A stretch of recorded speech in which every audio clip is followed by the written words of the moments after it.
Christmas பண்டிகை மற்றும் ஆண்டிறுதி விடுமுறையை ஒட்டி நாடளாவிய நிலையில் இன்று போக்குவரத்து அதிகரிக்கும் என எதிர்பார்க்கப்படுகிறது.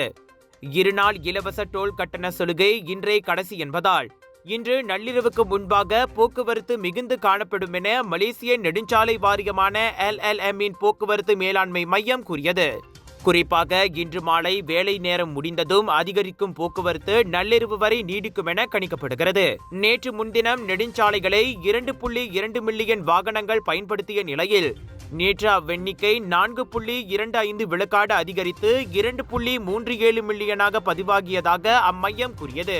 எனினும் ஆக அதிகமாக கடந்த சனிக்கிழமை டிசம்பர் 21ஆம் தேதி முக்கிய நெடுஞ்சாலைகளில் மொத்தம் 2.52 மில்லியன் வாகனங்கள் பயணித்ததாக புளுத்தீன் டிவிடியாவிடம் அது தெரிவித்தது.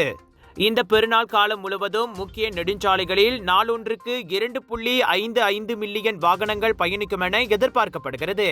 எனவே வாகன ஓட்டிகள் பயணத்தை நன்கு திட்டமிட்டு பாதுகாப்பாக மேற்கொள்ளுமாறு அறிவுறுத்தப்படுகின்றனர்.